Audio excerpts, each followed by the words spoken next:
Hi friends, എല്ലാവർക്കും നമസ്കാരം. Welcome to മിന്നൂസ് കിച്ചൻ. അപ്പോൾ ഇന്നത്തേത് ഒരു കറിയുടെ റെസിപ്പി കേട്ടോ. നമ്മുടെ ചോറിൻ്റെ കൂടെയൊക്കെ ഏറ്റവും എളുപ്പത്തിലും നല്ല ടേസ്റ്റി ആയിട്ടും ഒഴിച്ച് കഴിക്കാൻ പറ്റാവുന്ന ഒരു കറിയാണ്.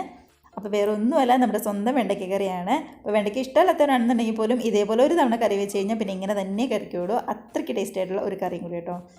നമ്മുടെ ഈ കറി എന്ന് പറയുന്നത് ഇരിക്കുന്തോറും ടേസ്റ്റ് കൂടി വരികയുള്ളൂ. കാരണം വെണ്ടയ്ക്കയിലേക്ക് ആ മസാലയൊക്കെ നല്ല പോലെ ഇറങ്ങി ചെന്ന് ഒരു പ്രത്യേക ടേസ്റ്റുള്ള കറി തന്നെയാണ്. ഉറപ്പായിട്ടും മിസ് ചെയ്യാതെ ട്രൈ ചെയ്ത് നോക്കുക. അതേപോലെ തന്നെ കമൻസൊക്കെ ആണെങ്കിലും മറക്കാതെ അറിയിക്കാം കേട്ടോ.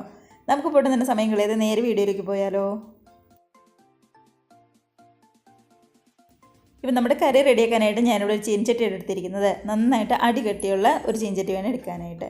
നമ്മുടെ നോൺ സ്റ്റിക്കിൻ്റെ പാനിൽ ചെയ്യുന്നതിനേക്കാളും നല്ലത് ഇതേപോലെയുള്ള നാടൻ കറികൾ ഇതേപോലെ അടികട്ടിയുള്ള ചീൻചട്ടിയിലും അതേപോലെ തന്നെ ഉരുളിയിലൊക്കെ ചെയ്യുന്നതായിരിക്കും കുറച്ചും കൂടി ടേസ്റ്റ് ഉണ്ടാവുക. അപ്പോൾ നന്നായിട്ട് ചൂടായി വന്ന ചട്ടിയിലേക്ക് ഞാനൊരു 2 ടേബിൾ സ്പൂൺ അടുത്തേക്ക് വെളിച്ചെണ്ണയാണ് ചേർത്ത് കൊടുക്കുന്നത്. 2-3 ടേബിൾ സ്പൂൺ വെളിച്ചെണ്ണ ചേർത്ത് കൊടുക്കാം, കുഴപ്പമില്ല. വെളിച്ചെണ്ണ നന്നായിട്ട് ചൂടായി വന്നപ്പോൾ ഒരു 1/2 ടീസ്പൂൺ അടുത്തേക്ക് കടുകും കൂടി നമ്മൾ ചേർത്ത് കൊടുക്കുന്നുണ്ട്. അങ്ങനത്തെ കടുവൊക്കെ ആണെങ്കിൽ നന്നായിട്ട് പൊട്ടി വന്നിട്ടുണ്ട്. അപ്പോൾ ഈ സമയത്ത് ചെറുതായിട്ട് നീളത്തിൽ അരിഞ്ഞ് വെച്ചിരിക്കുന്ന ഇഞ്ചിയാണ് ചേർക്കുന്നത്. അതപ്പോൾ ഏകദേശം 1 ടേബിൾ സ്പൂൺ എടുത്തുണ്ടാവും നമ്മുടെ ഇഞ്ചി. ഇനിയിപ്പോൾ നന്നായിട്ടും ചതച്ചിട്ടാലും കുഴപ്പമുണ്ടാവില്ല. കൂടെ തന്നെ അത്രയും തന്നെ നമ്മുടെ വെളുത്തുള്ളിയും കൂടി ചേർത്ത് കൊടുക്കുന്നുണ്ട്. നമ്മളെപ്പോഴും ഇതേപോലെ നാടൻ കറികളൊക്കെ വെക്കുമ്പോൾ ഇഞ്ചി വെളുത്തുള്ളിയും അതേപോലെ തന്നെ പച്ചമുളകൊക്കെ നല്ല ഫ്രഷ് ആയിട്ടുള്ളത് തന്നെ എടുക്കാനായിട്ട് ശ്രദ്ധിക്കുക. നമ്മൾ കടയിൽ നിന്ന് പാക്കറ്റിലൊക്കെ മേടിക്കുന്ന ഇഞ്ചി വെളുത്തുള്ളി പേസ്റ്റ് ഉണ്ടല്ലോ, അതൊന്നും ഈ സമയത്ത് എടുക്കരുത് കേട്ടോ. അതിൻ്റെ കൂടെ തന്നെ ഒരു 3 പച്ചമുളക് നീളത്തിൽ കനം കുറച്ച് അരിഞ്ഞതാണ്, അതും കൂടി ചേർത്ത് കൊടുക്കാം. അപ്പോൾ പച്ചമുളക് ചേർക്കുമ്പോൾ എരിവ് നോക്കിയിട്ട് വേണം ചേർക്കാനായിട്ട്. ഇപ്പോൾ അതിൻ്റെ പച്ചമണമൊക്കെ അത്യാവശ്യം നല്ല രീതിയിൽ തന്നെ ഒന്ന് മാറി വന്നിട്ടുണ്ട്. അപ്പോൾ ഗ്യാസ് ഒരു മീഡിയത്തിലാട്ടോ നമ്മൾ വെച്ചിരിക്കുന്നത്. ഇനി ഇതിനകത്തേക്ക് ചേർത്ത് കൊടുക്കുന്നത് 2 മീഡിയം സൈസുള്ള സവാളയാണ്.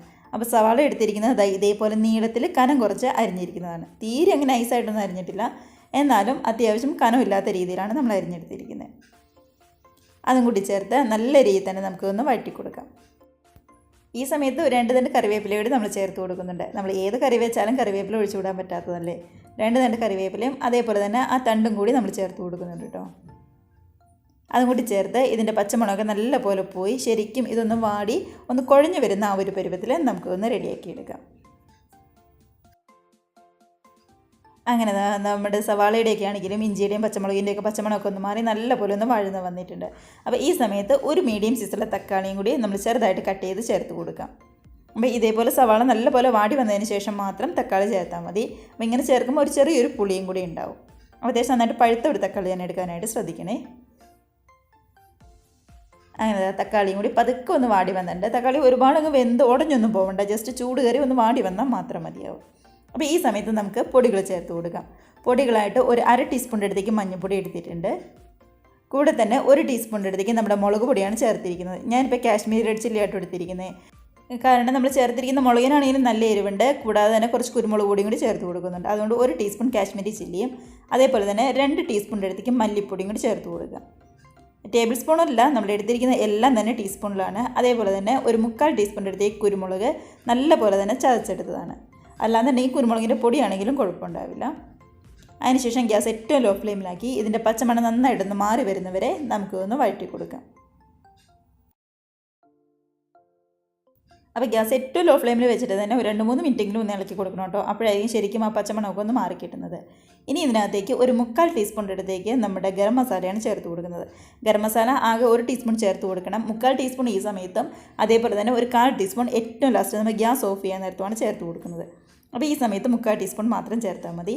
നല്ലതുപോലെ ഒന്ന് മിക്സ് ആക്കിയതിന് ശേഷം അരിഞ്ഞ് വെച്ചിരിക്കുന്ന വെണ്ടയ്ക്കയും കൂടി ചേർത്ത് കൊടുക്കാം. അപ്പോൾ ഈ വെണ്ടയ്ക്ക എന്ന് പറയുന്നത് ഒരുപാട് വലിപ്പത്തിലൊന്നും അല്ല അരിഞ്ഞിരിക്കുന്നത്. ഇതേപോലെ ഈ ഒരു വലിപ്പത്തിൽ മാത്രം അരിഞ്ഞ് ചേർത്ത് കൊടുത്താൽ മതി. നമ്മൾ ആ ചേർത്തിരിക്കുന്ന വെണ്ടയ്ക്കയും അതേപോലെ തന്നെ മസാലയിലേക്ക് നല്ലപോലെ മിക്സ് ആവാനായിട്ട് ശരിക്കും ഒന്ന് ഇളക്കി കൊടുക്കുക. ഇതിനകത്തേക്ക് ഇതുവരെ നമ്മൾ ഉപ്പ് ചേർത്തിട്ടുണ്ടായിരുന്നില്ല. ഈ സമയത്ത് ആവശ്യത്തിന് ഉപ്പും കൂടി നമുക്ക് ചേർത്ത് കൊടുക്കാം. അപ്പോൾ ഈ ഉപ്പും കൂടി ചേർത്ത് കൊടുത്ത് ഗ്യാസ് ഒരു മീഡിയത്തിലേക്കിട്ട് നമ്മുടെ ഈ വെണ്ടയ്ക്കയിലേക്ക് നല്ല രീതിയിൽ ചൂട് കയറി വരാൻ പാകത്തിന് ഒന്ന് മിക്സാക്കി കൊടുക്കണം കേട്ടോ. നമ്മുടെ വെണ്ടയ്ക്ക ഒരുപാട് വെന്ത് പോകണ്ട, എന്നാലും നല്ല രീതിയിൽ ചൂട് കയറി വരണം നമ്മുടെ വെണ്ടയ്ക്കയ്ക്ക്. എന്നാൽ മാത്രമാണ് ആ വഴുവഴുപ്പ് ശരിക്കും അങ്ങ് മാറി കിട്ടുള്ളൂ വെണ്ടയ്ക്കയുടെ.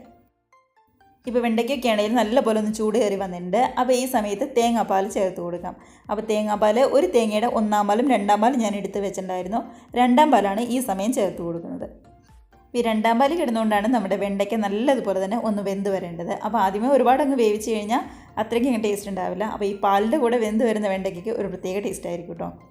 കണ്ടോ, നമ്മുടെ വെണ്ടയ്ക്കയുടെ ഒപ്പത്തിന് നിൽക്കാൻ പാകത്തിനാണ് 2/2 പാൽ ചേർത്ത് കൊടുത്തിരിക്കുന്നത്.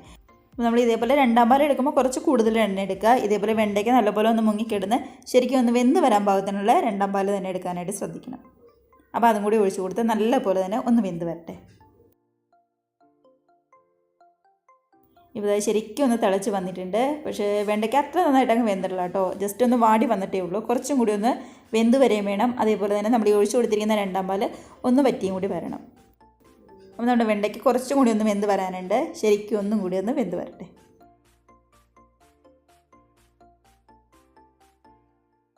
അങ്ങനെ നമ്മുടെ തേങ്ങാപ്പാലാണെങ്കിലും നന്നായിട്ടൊന്ന് വറ്റി വന്നിട്ടുണ്ട്. വെണ്ടയ്ക്കയാണെങ്കിലും ഒട്ടും തന്നെ കുഴയാതെ പാകത്തിന് വെന്ത് വന്നിട്ടുണ്ട്. അപ്പോൾ ഒരുപാട് വെന്ത് കുഴഞ്ഞു പോകാതെ പ്രത്യേകം ശ്രദ്ധിക്കണം. കണ്ടോ, അത്യാവശ്യം നല്ല രീതിയിൽ തന്നെ നമുക്ക് കിട്ടിയിട്ടുണ്ട്. അപ്പോൾ ഇതാണ് കറക്റ്റുള്ള പരിവെന്ന് പറയുന്നത്. ഇനി ഇതിനകത്തേക്ക് ഒന്നാം പാൽ ചേർത്ത് കൊടുക്കാം. നമ്മൾ നേരത്തെ എടുത്ത് റെഡിയാക്കി മാറ്റി വെച്ചിരിക്കുന്ന ഒന്നാം പാലാണ് ചേർത്ത് കൊടുക്കുന്നത്. ഏകദേശം 1 കപ്പിൻ്റെ അടുത്തുണ്ടാവും ഒന്നാം പാൽ.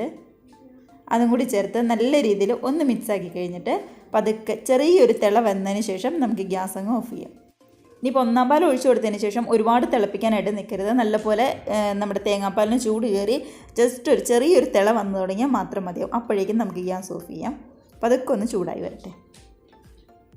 കണ്ടോ, ഇതേപോലെ ചെറിയൊരു തിള അവിടെ ഇവിടെയൊക്കെ വന്നു തുടങ്ങിയിട്ടുണ്ട്. ഇതാണ് കറക്റ്റുള്ള പരിവെന്ന് പറയുന്നത്.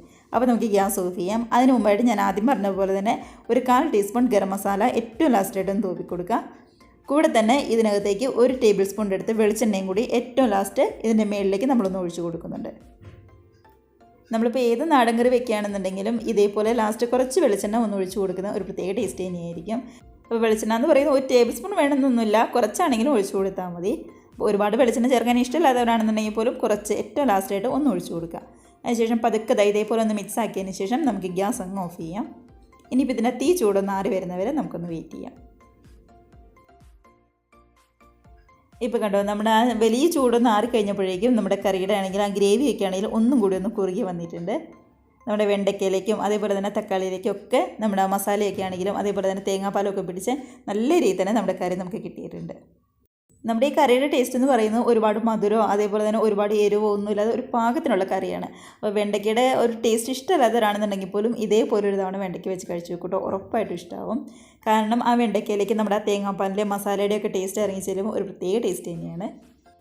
അപ്പോൾ നമ്മുടെ ഈ കറി നമുക്ക് ഇതേപോലെ സെർവിങ് ബൗളിലേക്ക് അങ്ങ് മാറ്റി കൊടുക്കാം.